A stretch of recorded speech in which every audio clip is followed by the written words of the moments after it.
Hey everybody, welcome to Dialectics Hour. We are here reading through Marx's Capital, doing a very slow read, and we're in the middle of or towards the start of the money chapter, which is quite long, but very important. I'm looking it over, and I'm wondering how far we're going to get in the second section today. Let me pull up the text.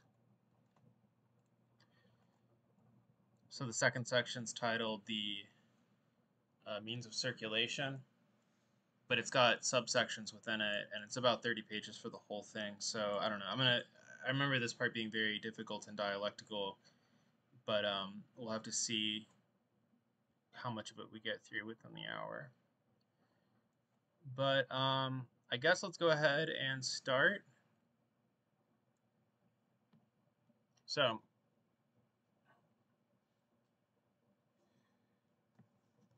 and just as a note, I'm going to be doing this every other week instead of every week now, just to give people time to catch up, because I'm just like, seeing that people are, behind on the sequence, and it is a very sequential thing.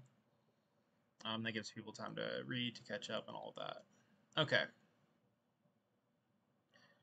So the means of circulation, the metamorphosis of commodities. Now Marx uses different words that's sometimes translated metamorphosis, but here it's just die Metamorphose der Waren. So the metamorphosis, quite literally. Okay. We saw in a former chapter. It doesn't say in a former chapter in this. But there are different editions of the German. This is just the cheap one, so I don't know. I don't have a critical in front of me. I guess I could, but I'm not going to do that right now. We saw in a former chapter that the exchange of commodities implies contradictory and mutually exclusive conditions. So, Widerspruch, contradiction in the logical sense of something that's both true and false at the same time. And then mutually exclusive, ausschließende Beziehungen. So like excluding relations. So what were these contradictory mutually exclusive conditions? Not sure if I can do a review that far off the top of my head. So he says we saw, but he's referring to an earlier chapter, and I think that this would be that the contradiction would be something along the lines of each side in an exchange being the equivalent for the other. We have a kind of moment of reciprocal recognition going on between the commodities, and then ultimately the money form being itself a kind of resolution of some of those contradictions. And there being an internal opposition between use value and exchange value within the commodity that's expressed in the external opposition of one commodity being traded for another commodity.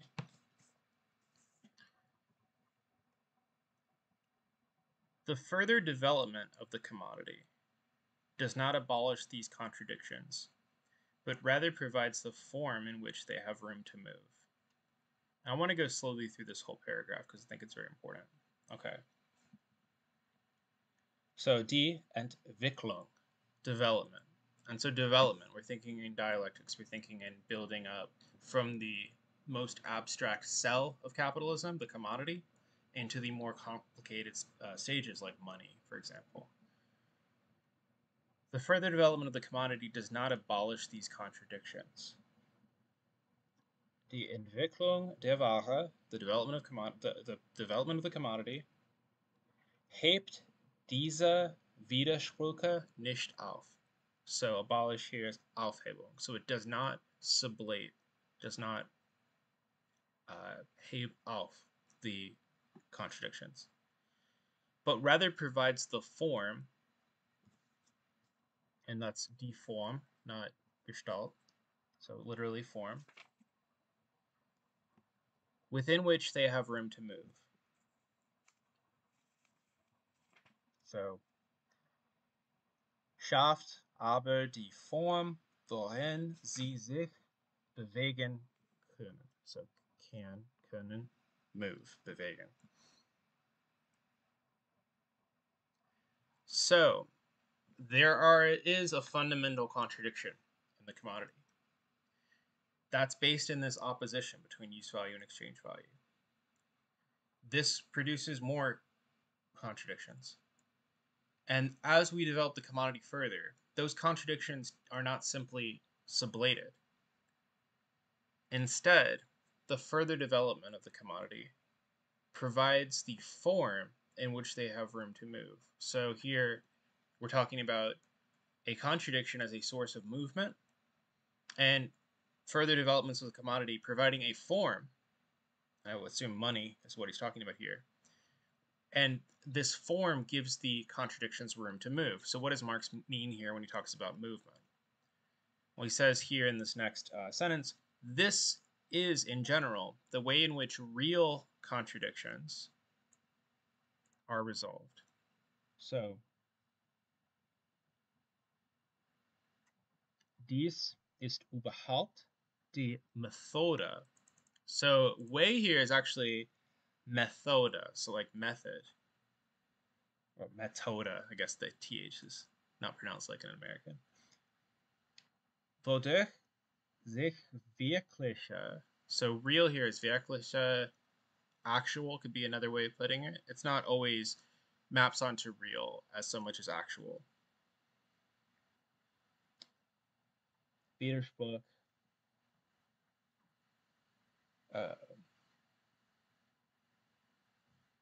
sich lösen, just resolution, lösen, like solve an equation.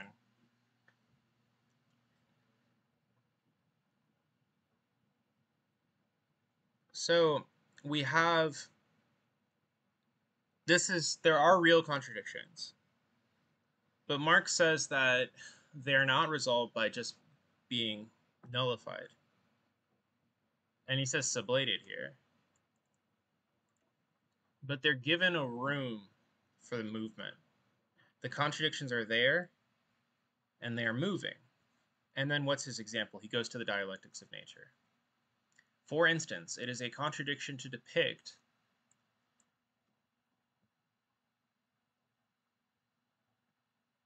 Sorry, I want to look at the word depict.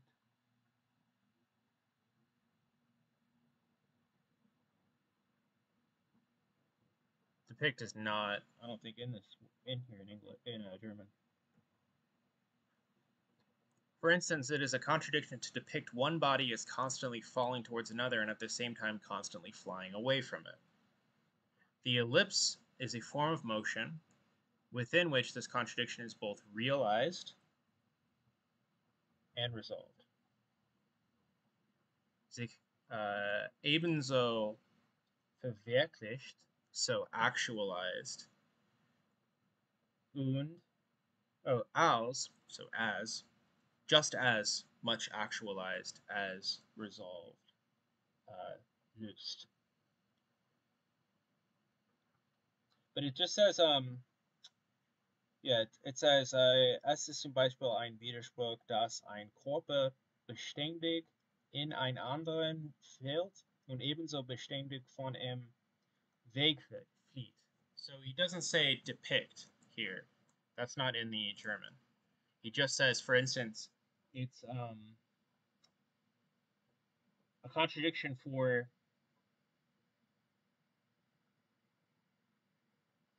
a body to both fall towards another and fly away from it. So he doesn't say it to depict them that way. And this is the dialectical understanding of orbits. I tried to look up once whether this came from Engel's Dialectics of Nature, and it may not have been in there. I think this may come from Hegel's dissertation on planetary orbits, which I actually haven't worked through. But the idea here is that there are these 2 points of tension. Inertia, right, moves the body away, moves the Earth away from the sun. And then there's another point of tension, which is the gravity of the Earth, which is where it is flying towards the sun. Both of them are opposing, right? And you can't be like, oh, is it moving away or is it moving towards? That would seem to be an either or, right? That you'd say it has to be either moving away or moving towards. But in fact, it's both, and that's a contradiction for it to have two opposite properties at the same time. But the ellipses is the way that the contradiction is resolved. The contradiction doesn't just, it's not just fused into a unity of opposites. The unity of these opposites is in fact a movement. The source that generates the ellipses as the movement generated out of the 2 points of dialectical tension. And so what Marx is saying is that contradiction is not just, it's not just that things are like contradictory and have two opposing things in them at the same time and in the same respect and just stand there. It's that those points of tension are actually what generates movement. And in a way, if you think about time from a dialectical standpoint, every second is self-contradictory and ushers in the new movement of the next now. So there's a sense in which this is the basis of dialectics that's at the root of everything going on within Marx. I think this is a very interesting and important passage, so that's why I want to spend some time on it. Okay. Insofar as the process of exchange transfers commodities from the hands in which they are non-use values to hands in which they are use values, this is a process of social metabolism. Now, this is a set of terms that's very important for John Bellamy Foster's work on the dialectics of nature and on Marx's metabolism. And the word here for metabolism, it's not, oh yeah, metamorphosis. It's Stoffwechsel. And so Stoff is one of the words that comes from the word stuff comes from it, but it's like matter in a certain way. It's a synonym for matter in German. And so literally it means, and Wechsel is just the word for change. So literally this is just a social process of material transformation, metabolism. All right, you think about what metabolism is. It's how you break down the matter in the food you eat and turn it into parts of your bodies. It's a change of matter. The product of one useful kind of labor replaces that of another. All right, so I have something as the product of one type of useful labor. I trade it for another thing, and now I have the product of a different type of useful labor. And so what's happened is a metabolism. I have changed my labor into a different, like the material of my labor into a different material through this process of trade. That's what social metabolism is. And so like for Marx, there's this sense in which all of us as laborers are doing different things, but like society and the economy and trade and all this stuff is this process of metabolism where labor is being taken out of its particularity, put into this abstraction, and then put it back into new forms of particularity. Just like the stomach like digests food and then puts it back into the body, that the economy is in a way like taking labor, abstracting it, and then reparticularizing it. And so like sometimes it helps to step back and really think about what's going on from that perspective of just labor being like changing hands. The product of one kind of useful labor replaces that of another. Once a commodity has arrived at a situation in which it can serve as a use value, it falls out of the sphere of exchange and then into that of consumption. Right? So consumption is a moment that takes place outside of exchange. Capital volume 1, we're talking about exchange. Right? Once it's been eaten, it's not on the market anymore. Once it's been used. Speaking of consumption, I forgot to grab a glass of water. Give me 1 second.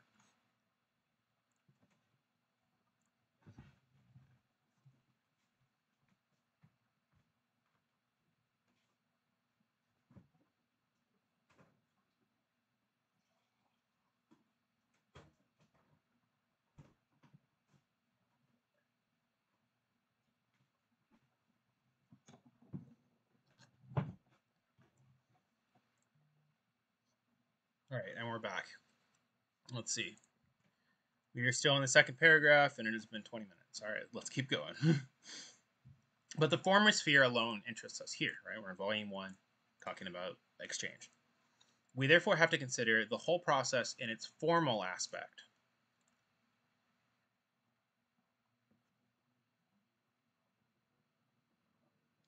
So literally in German, from the side of form, Formseite.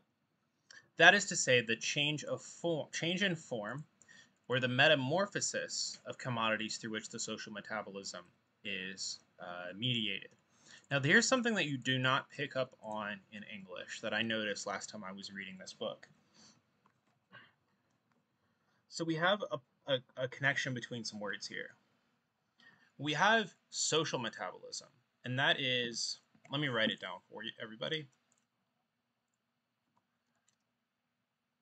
Uh-oh. Oh no. You still have money? Okay. It's moving.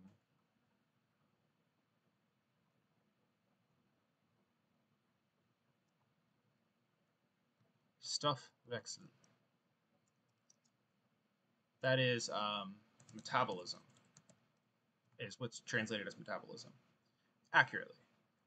But then there's this word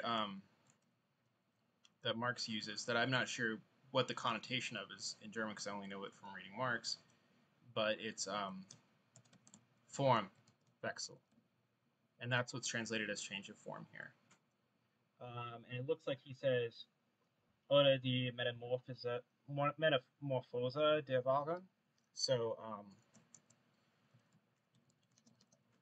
that term is equivalent to metamorphosis for him. Because if you think about it, metamorphosis also is like literally is a change of form, right?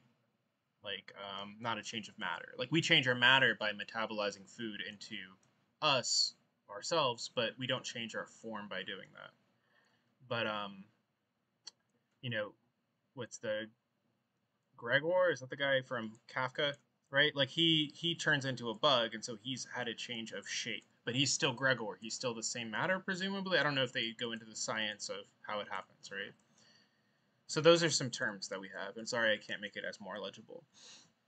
Okay. This change of form.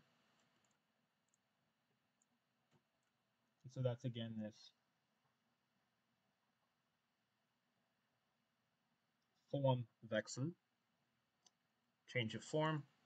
Oh yeah, opposite Stoffwechsel, change of matter, or metabolism. This change of form has been imperfectly grasped as yet, owing to the circumstance that, quite apart from the lack of clarity in the concept of value itself, right? Because Marx says like people have been confused about the concept of value. Every change of form in a commodity results from the exchange of two commodities, namely an ordinary commodity and the money commodity. If we keep in mind only this material aspect, that is the exchange of commodity for gold, we overlook the very thing we ought to observe, namely what has happened to the form of the commodity. We do not see that gold as a mere commodity is not money, and that the other commodities through their prices relate to gold as the medium for expressing their own shape in money. Shape in money is actually just Geldgestalt, Geld being money, because in German gold is gold and Geld is money. So, material aspect, let's look at what that word is. Stofflichen Moment, so it's Stoff in the sense of Stoffwechsel. So we have, based off of here, we have the formal aspect, and that's what Marx thinks has been missed, which is the metamorphosis or change in form of commodities. And this change in form is what mediates the social metabolism, the change of one type of thing into another type of thing. The change in form results from the exchange of commodities for money, monies back to commodities. We keep in mind only the material aspect, that is the exchange of commodity for gold. So wait, so maybe he's talking about the formal aspect being the money as the medium? Because when you trade the commodity for gold, you are thinking about the commodity as being transformed from one material thing into another thing, and you're missing the form, which is that gold is not, as a mere commodity, is not money. So money is the form that things undergo exchange for. I believe so, at least. It's been a minute since I've read this. So let's test that hypothesis. Commodities first enter into the process of exchange ungilded and unsweetened. Now, ungilded here, I believe, is unvergoldet. Gild here is going to be etymologically derived from gold, geld, gold. These words are related. And unsweetened, that's literally just unsweetened, retaining their original homegrown shape. Exchange, however, produces a differentiation of the commodities. Oh yeah, I remember this. This is a big dialectical passage. Okay, exchange, however, produces a differentiation of the commodity into two elements. So commodities have their own shape, their own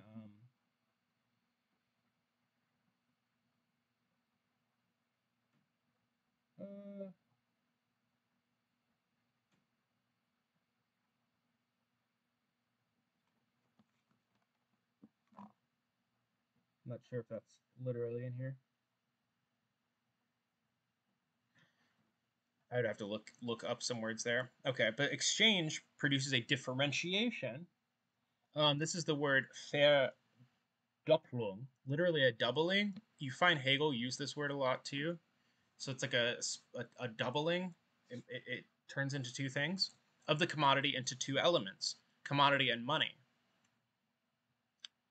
An external opposition, an außere Gegensatz. So Gegensatz is opposition, not contradiction. Contradiction is when the things are exclusive of themselves. Opposition is just when there are two things that stand in a relationship of exclusion to each other, but are not necessarily in the same thing. And external opposition would be usually means that something is opposed by but mediated by a third outside of it. That could be like by consciousness, or some kind of coincidence brings opposing things in together, as opposed to an internal opposition where the opposition is actually within the thing and thus has a propensity to become contradictory. An external opposition which expresses the opposition between use value and value which is inherent in it. That would be the internal opposition, use value and exchange value. And that's inneren Gegensatz, so which is inherent within it, but you could just say the inner contradiction between use value and value, and that would keep the symmetry that's in the German a little bit better. In this opposition, commodities as use values confront money as exchange value. Right, so that's the opposition is between the commodities as use values and then the money as exchange value. So let's think about this. Let's backtrack for a second. The commodity is split into two elements through exchange. Yet the commodity is within itself both of these things, right? So you have within the commodity the use value and exchange value. But then it splits into two things because there's two commodities being exchanged. And the inherent opposition becomes each side of that opposition confronts its like magnetic other half, right? Like the use value side confronts the exchange value side, right? So like if I like trading one thing for another, then the use value of the one thing confronts the exchange value of the other thing, and vice versa. On the other hand, both sides of the opposition are commodities, hence themselves unities of use value and value. Yes, so yeah, we're ahead. We were ahead of Marx there for a second. He was about to say more elegantly what I was trying to say there. But this unity of differences, very dialectical term there, unity of differences, quite literally,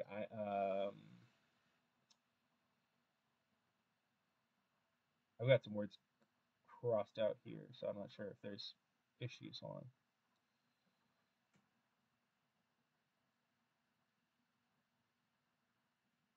Yeah, just Einheit von Unterschieden is expressed at two opposite poles and at each pole in an opposite way. All right, so this now we're in a whole dialectical mess. I was just reading actually Paul Frank's book, Less Than Nothing, which talks about these kinds of relationships. And while I was reading, I was thinking about this chapter. It's a book.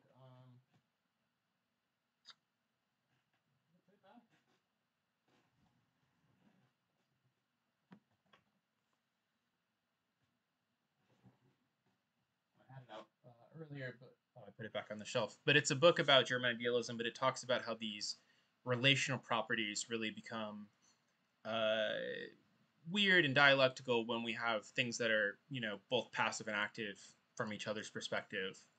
Like reciprocal causes and things that, are the cause and the effect of each other, and that whole aspect that's introduced in Newtonian mechanics. And he was talking about that in relation to German idealism. We have that same kind of structure here that gives rise to these kinds of that was the impetus for this whole like push towards dialectics. The idea that we have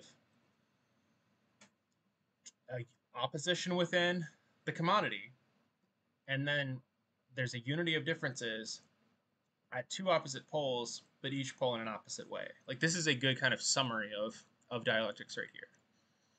So this is the alternating relation between the two poles. And so alternating here,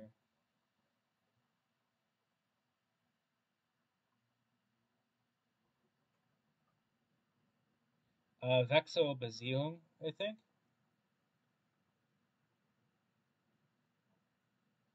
So change. The commodity is in reality a use value. Okay, so now we're going to have some even more complicated terminology introduced that's going to be in the German here. I think we saw these terms last time too. Die Wahrheit ist reell Gebrauchswert. So that's that term, reell. It's too many E's. And not enough L's.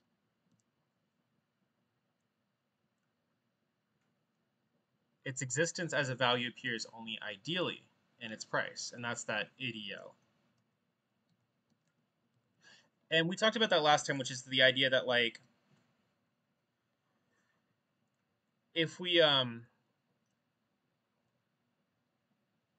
that price is something ideal, because the really simple way to put that is like if you see the price tag on something, right? Like even this copy of Capital, right, probably has a price tag on it somewhere. I don't think it does, but a lot of time books will have like a suggested price on there. That's an ideal of that's not a realized value. That's just like the idea, a symbol of the idea of like what someone would like to get for it, right?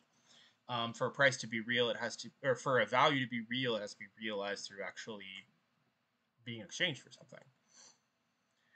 So its existence as a value appears only ideally in its price, through which it is related to the real embodiment of its value, the gold which confronts it as its opposite. So the real use value has an ideal value, and through this ideal value, it's related to the real embodiment of its value, the gold that it's being traded for. Inversely, the material of gold ranks only as the materialization of value, as money.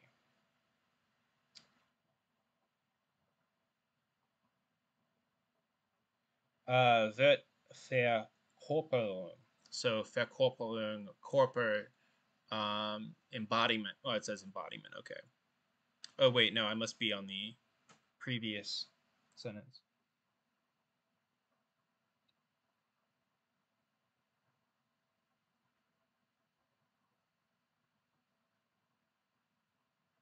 Oh no, yeah, it's embodiment in both places. That's just the translator's choice. It is therefore in reality exchange value. Although in reality here, again, that's that term réel, which is this term usually used in this distinction. You find this a lot in philosophy of the réel and the idéal. Husserl, for instance, uses it. Okay. Its use value appears. Now, this is that word Erscheinung, which we've talked about a lot here, which is like when one thing appears in terms of something else. That things need to show the thing in itself, as a word, needs to show its appearance in the form of something different to express itself. So its use value, the use value of gold, appears only ideally in the series of expressions of relative value within which it confronts all the other commodities as the totality of real embodiments of its utility. That's a difficult concept here. Okay. So gold is the embodiment of the money. It's not ideally exchangeable, right? Like this book is ideally exchangeable. I could sell it on Amazon or AbeBooks or whatever, right? It's only ideally exchangeable. In reality, it's a use value. I can read it. In reality, though, the gold as money is in reality exchange value. Its use value, the gold qua gold, appears only ideally in the series of expressions of relative value within which it confronts all the other commodities as the totality of the real embodiments of its utility. So like, oh wait, no, I think it's like, it's weird that he's saying gold here and not money. But the idea is like this, the use value of this, what this really is exchange value. But ideally, I could buy anything that's 25 cents with it. And so all of those things, that chain of commodity expressed in that gold, is all expressed ideally within the money.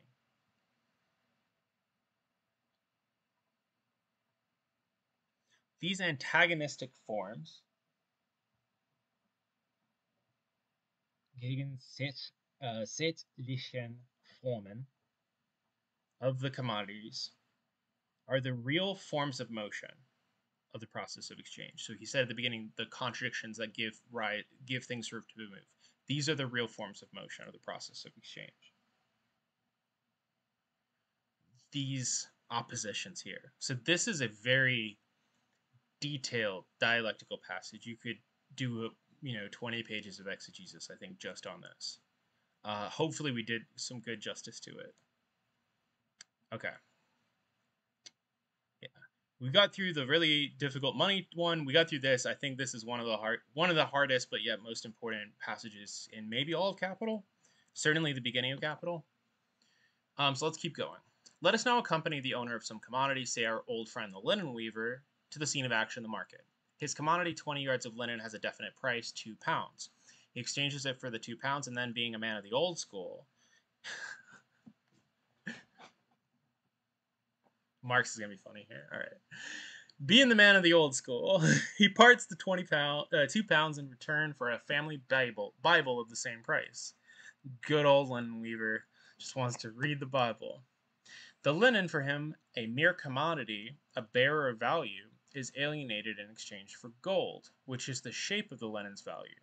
Then it is taken out of this shape and alienated again in exchange for another commodity, the Bible, which is destined to enter the weaver's house as an object of utility, there to satisfy his family's need for edification. The process of exchange is therefore accomplished through two metamorphoses of opposite yet mutually complementary character: the conversion of the commodity into money, and the reconversion of money into a commodity. All right, let's slow down. So we got that. Okay, the linen, for him a mere commodity, a bearer of value, right? Because he has the linen and he's just like, I want to sell this. And bearer is probably Traeger, which is a word that a lot of people emphasize in Marx. I think often it can be an important one, but he uses it in different ways. It's the bearer. Let's double check that though.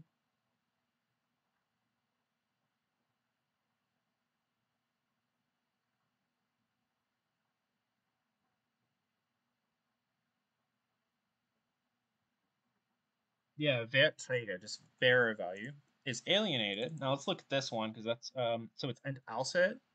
So it's more like externalized than alienated. It's not alienated in the sense of entfremdung, like alienation, but alienated in the sense of like Entalserung is like Alsern is like out. So it's like to get rid of in that sense. It has a kind of financial connotation in this sense too, in exchange for gold, which is the shape of the linen's value, right? Because the gold, is what measures it, and that's Wertgestalt, just one word, value shape. Then it is taken out of this shape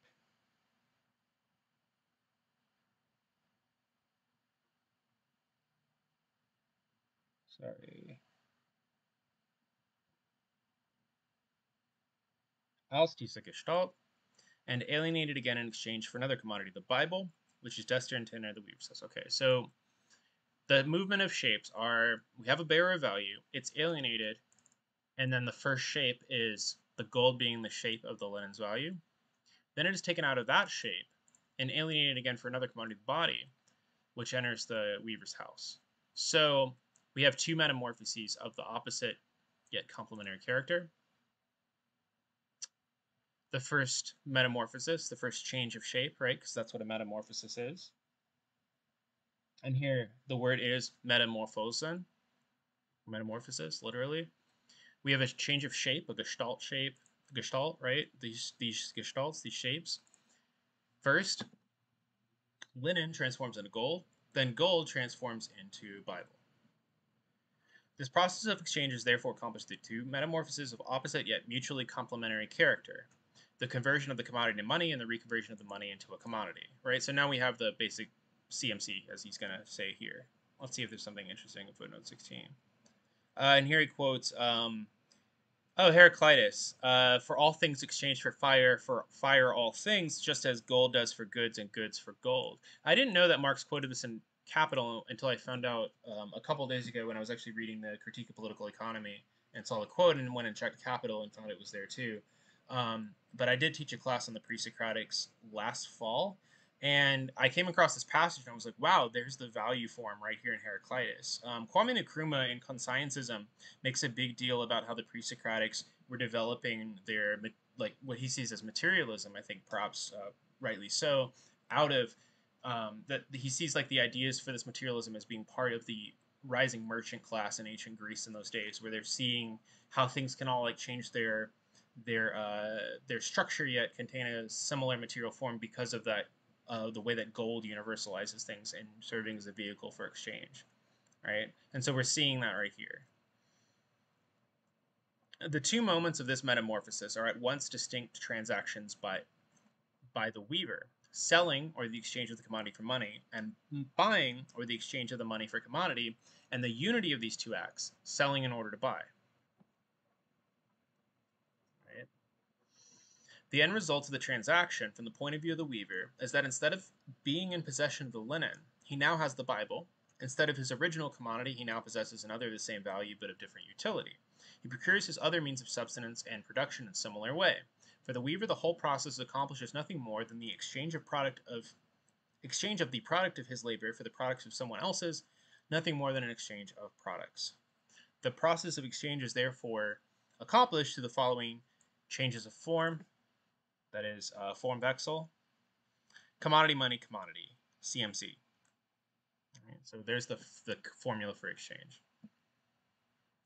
As far as concerns its material content, stofflichen Inhalt. So Inhalt is a word that in Hegelian philosophy is often opposed to form, but so is Stoff, material. Now, not always material in the sense of materialism, but usually has a similar kind of connotation. It's more like Stoff in the sense of like form and matter, where materialism is like physical things. So I think like, yeah, maybe like hyletic material content. Hyletic content could be another way to think about it. That's me kind of thinking it through, at least. There could be some different arguments made about that. As far as it concerns its material content, the movement is CC. All right? That's the matter. The M is just the form that it passes through. The exchange of one commodity for another. The metabolic interaction of social labor, in whose result the process itself becomes extinguished. Self-canceling processes are something that every dialectician loves.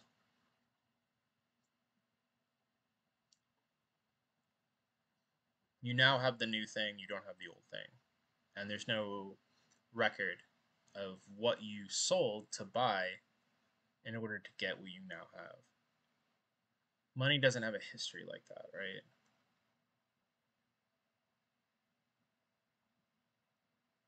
Okay, now we're going to break down the moments. Let's see how far we got to go in this very short time that we have left. We'll go over a little bit if needed. So it might be some time still. All right. All right. Commodity money. First metamorphosis of the commodity or sale. The leap taken from value from the body of the commodity into the body of the gold is the commodity's salto mortale. That's leap of faith. It's a philosophical phrase. It comes from like Jacobi, who talked about making a leap of faith as a starting point of philosophy. You can think about Kierkegaard too, maybe. But commodity takes a leap of faith into the body of gold, as I've called it elsewhere. Contribution to critique of political economy.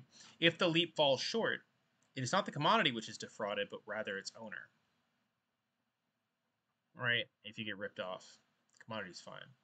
The social division of labor makes the nature of his labor as one-sided as his needs are many-sided.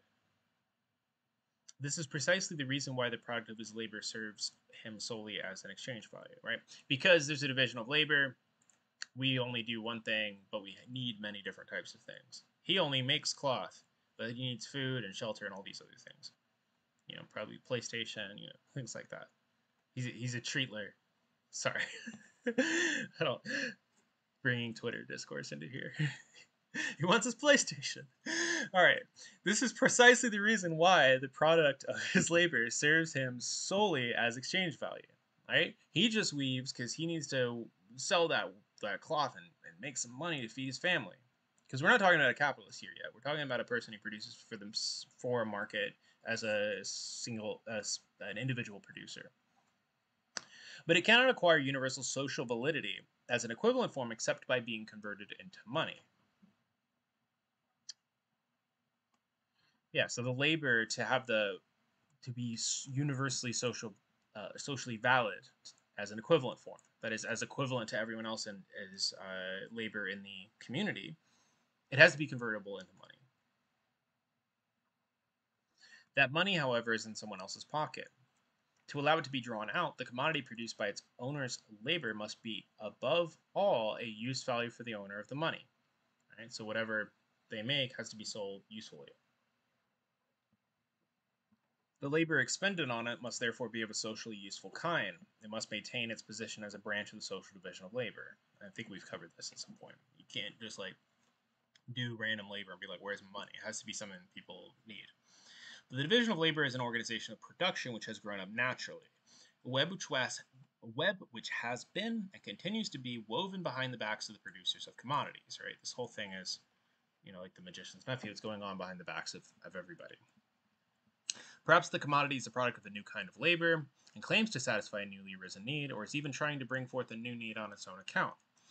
Perhaps a particular operation, although yesterday it is still formed one out of the many operations conducted by one producer in creating a given commodity, may today tear itself out of this framework, establish itself as an independent branch of labor, and send its part of the product to market as an independent commodity. Their circumstances may or may not be ripe for such a process of separation. Today, the product satisfies a social need. Tomorrow, it may perhaps be expelled partly or completely from its place by a similar product, right? You know, think about like records getting replaced by cassette tapes. Now, who the hell wants cassette tapes, right? They all want records again, right? Because, like, you know, what's satisfying the social need can change. Man, records used to be so much cheaper. Today, the product satisfies a social need. Okay. Moreover, although our weaver's labor may be a recognized branch of the social division of labor, yet that fact is by no means sufficient to guarantee the utility of his 20 yards of linen. If the society's need for linen, and such a need has a limit like every other need, has already been satisfied by the products of rival weavers, our friend's product is superfluous, redundant, and consequently useless, right? There's an overproduction of linen, can't sell your linen. Although people do not look a gift horse in the mouth, our friend does not frequent the market to make presents of his products. Right? He's not trying to give it away. Let us assume, therefore, that the use value of his product does maintain itself, and that the commodity is therefore attracts money. Now we have to ask, how much money? No doubt the answer is already anticipated in the price of the commodity, which is the exponent of the magnitude of its value.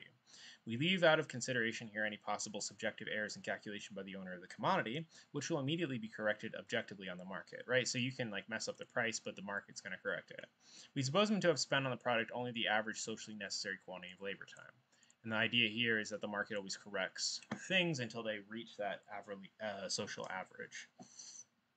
The price of the commodity, therefore, is merely the money name of the quantity of social labor objectified in it. But now the old established conditions of production and weaving are thrown into the melting pot without the permission of and behind the back of our weaver. What was yesterday undoubtedly labor time socially necessary to the production of a yard of linen ceases to be so today, a fact which the owner of the money is only too eager to prove in the prices quoted by our friends' competitors. Unluckily for the weaver, people of his kind are in plentiful supply.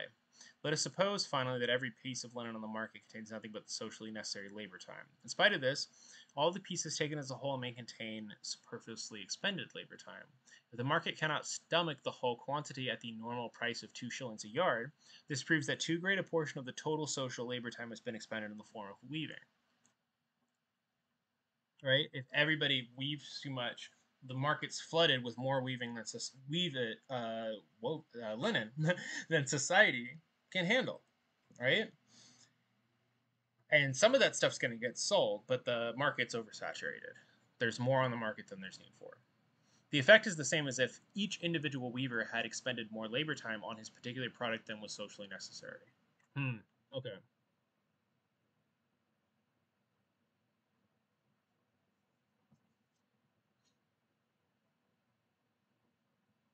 That's interesting. So the effect, what effect though, is the question. As the German proverb has it, caught together, hung together. All the linen on the market counts as one single article of commerce, and each piece of linen is only an aliquot part of it. And in fact, the value of each single yard is also nothing but the materialization of the same socially determined quantity of homogeneous human labor. So the idea is if the market is oversaturated, the price goes down. So it's as if they had spent too much time making the linen, that they weren't productive enough. It's like equivalent to that. We see then that the commodities are in love with money. Marx loves his metaphors. And he loves personifying commodities. Die Ware liebt das Geld. But that the course of true love never did run smooth. There's not a citation here, but it's got to be like Shakespeare or something, right? He loves Shakespeare. The quantitative articulation. Gliederung. Gliederung is an interesting word. I might have to look it up to refresh my memory. But it's like, I want to say it has something to do with like the structures of things.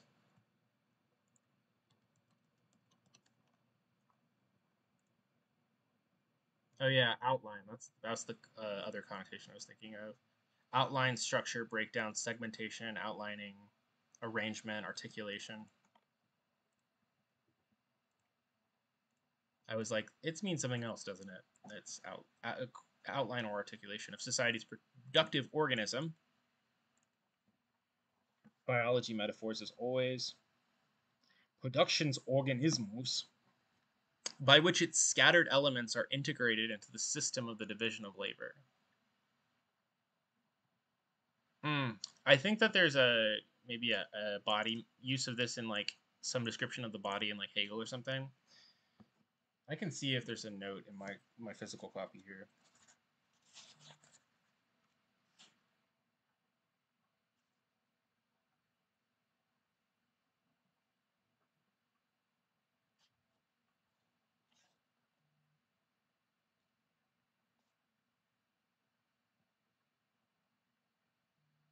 There is not. Okay. By which its scattered elements. Elements here is zerstückten Glieder, integrated in the system of the division of labor. So Gliederung.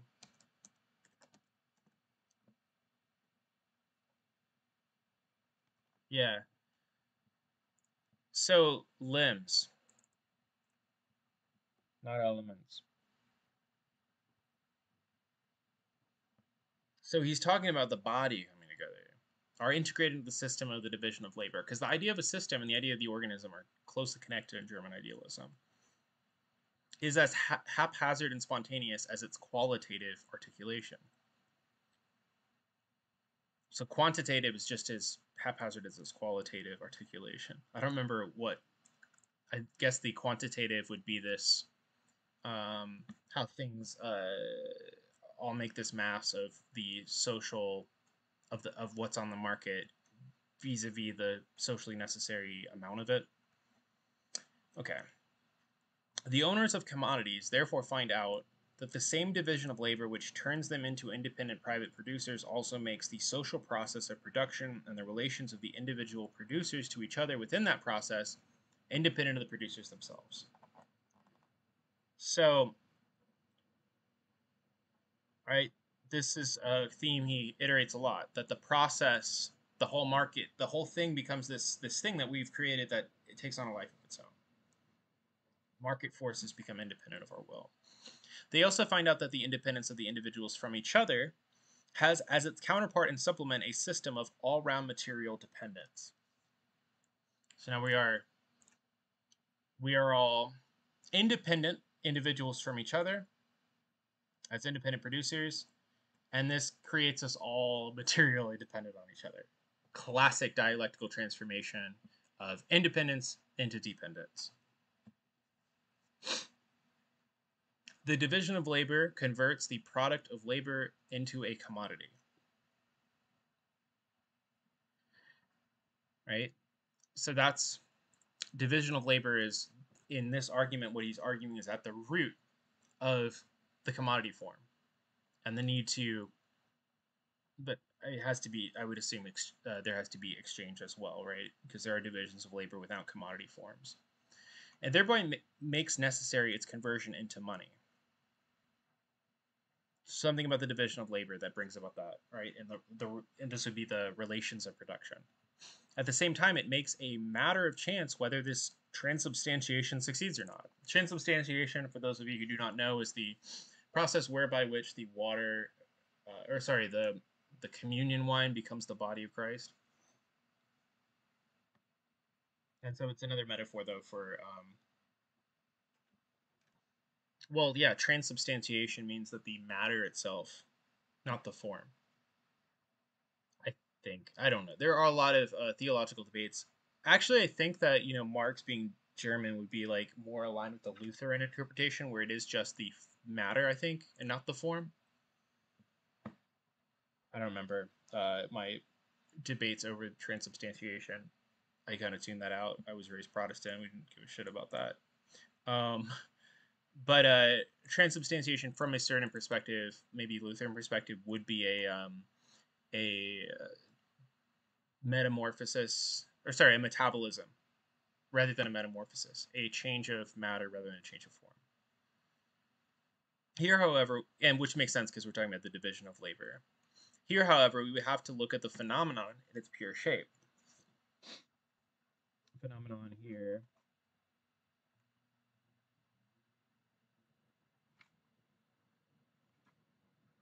is Erscheinung, appearance, and must therefore assume it has proceeded normally. Pure shape. So that would be the shape. The word shape is really like related to money.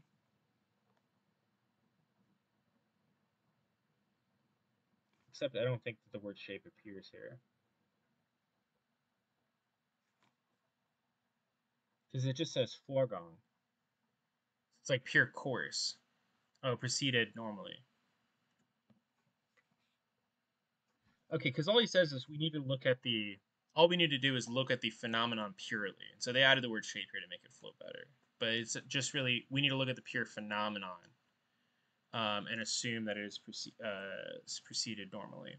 In any case, if the process is to take place at all, that is, if the commodity is not impossible to sell, a change of form must always occur. That's the change in the money. Although there may be an abnormal loss or accretion of substance, that is, of the magnitude of value.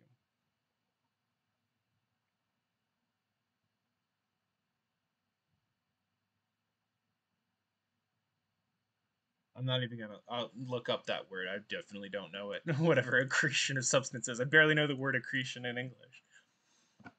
Okay. The seller has his commodity replaced by gold. The buyer has his gold replaced by a commodity. The striking phenomenon here is that a commodity and gold, 20 yards of linen and 2 pounds, have changed hands in places. In other words, that they have been exchanged. But what is the commodity exchanged for? For the universal shape assumed by its own value. Right? The shape, the gestalt, the money. And what is the gold exchanged for? For a particular form of its own use value. Why does gold confront the linen as money? Because the linen's price of 2 pounds, its money name, already brings it in relation with the gold as money, right? There's already an ideal relationship in that money name, this linen's 2 pounds, the price tag, that relates to the real gold. The commodity is divested of its original form through its sale. That is the moment its use value actually attracts the gold, which has previously had been a merely imaginary existence in its price. And we saw that he talks about it being ideal or imaginary, the price. The realization of a commodity's price, I'm sure this is Verwicklung, or of its merely ideal value form. Right, so we have an idea being realized in the sale, idea in the price being realized, is therefore at the same time and inversely the realization of the merely ideal use value of money. And so on the flip side, money is ideally useful for transaction. And so that's been realized in this as well. The conversion of commodity into money is the conversion of money into a commodity. Right? So they're not just transforming, they are Freaky Friday swapping places with each other. This single process is two-sided. From one pole, that of the commodity owner, it is a sale. From the other pole, that of the money owner, it is a purchase. Here we go, Say's law, as we'll find out. In other words, a sale is a purchase. CM is also MC. Every sale is a purchase. Up to this point, we've considered only one economic relation between men, a relation between owners of commodities in which they appropriate the produce of labors by others by annihilating, and fremden. That is alienation in the sense of alienation, but not in the sense, but it is the word that's used for that. It's not used in that same sense here. Here it's dispossessing oneself. By alienating the produce of their own labor. Hence, for one commodity owner to meet with another in the form of a money owner, it is necessary either that the product of the latter should possess by its nature the form of money, that is, it should be gold, the material of which money consists, or that its product should have already changed its skin and stripped off its original form of a useful object. In order to function as money, gold must of course enter the market at some point or the other. This point is to be found at the source of its production, where gold is exchanged as the immediate product of labor for some other product of equivalent value. But from that moment onwards, it always represents the realized price of some commodity.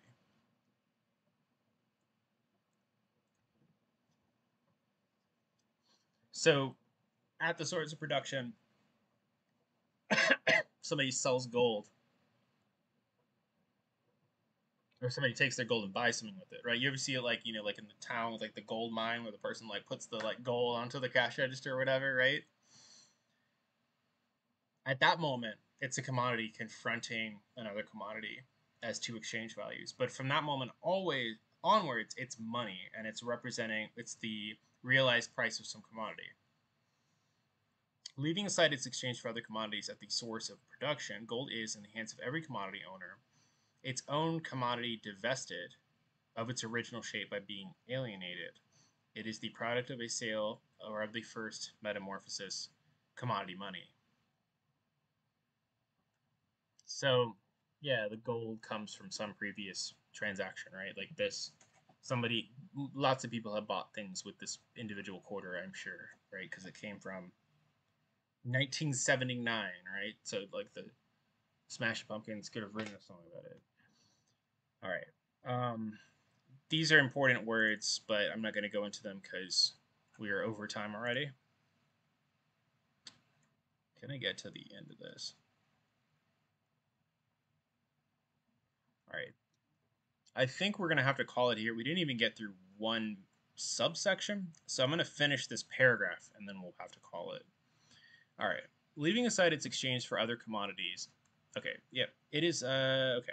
Gold, as we saw, became ideal money, or a measure of value, because all commodities measured their values in it, and thus made it the imaginary opposite of their natural shape as objects of utility, hence the shape of their value. There's something weird about the commodities. You remember there's that moment at the end of the second, at the end of the, oh yeah, it's at the end of the first, it's like in the third section of the commodity chapter, where all the commodities are like going in an infinite chain, then we just put that infinite chain back into the money. Gold as their imaginary opposite. There's something about that, like that movement of like the commodities projecting their values back into gold that makes it into this ideal moment.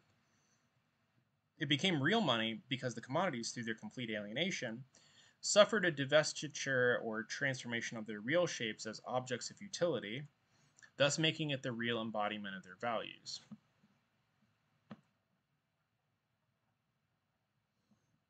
Okay, what made the money into real money was that these things are no longer being produced for what they do, but for what they can be exchanged for.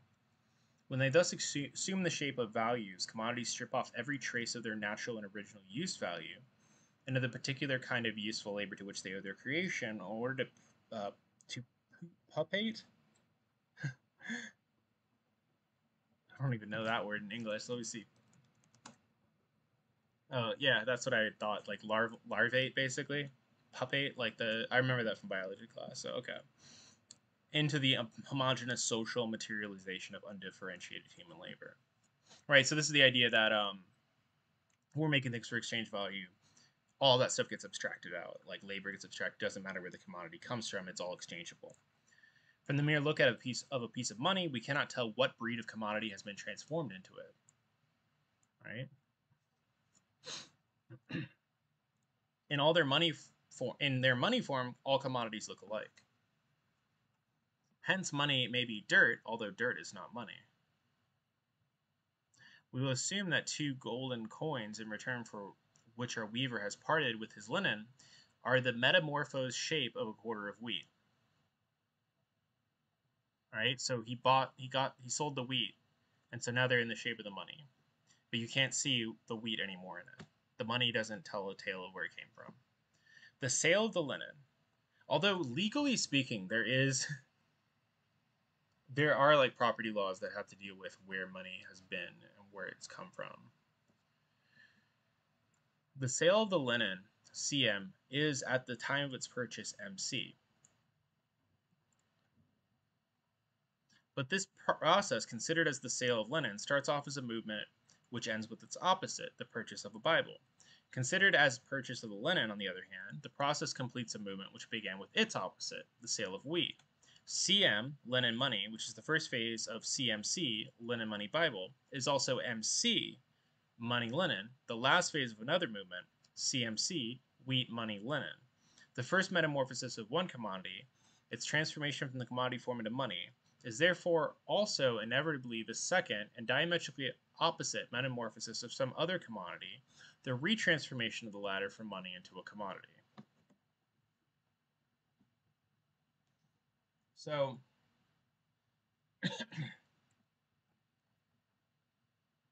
this guy bought wheat, or this guy sold wheat to buy the linen. And so the money he used to get this guy was wheat money. And the money that this guy got was Bible money. So the wheat money became linen, and then the money became Bible, basically. But you get what he's saying, right? There's a movement taking place from the money. The money is turning into things, but also the commodities are turning into things. So you have the level of transformation of form and transformation of stuff, of matter.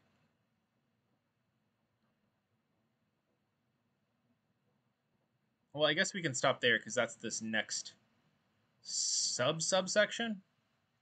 It's gonna get funny though, because the Bible's gonna get traded for alcohol, of course, right?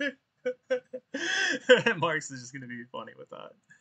Okay, well, that was a very complicated money chapter. I feel like I didn't do certain parts of it justice, but hopefully did some of the earlier parts at least enough for you to start like looking into it more on your own and thinking about it. These are very hard sections. Um, and worth getting down and writing down kind of your own summaries and thinking through things on your own with, but hopefully in just going through it and talking about what's going on in the original language and summarizing it, that we've got some a better understanding of what's going on there. So hopefully yeah, I'm now doing this every other week just because it's like life has made it too hard, and also people are catching up.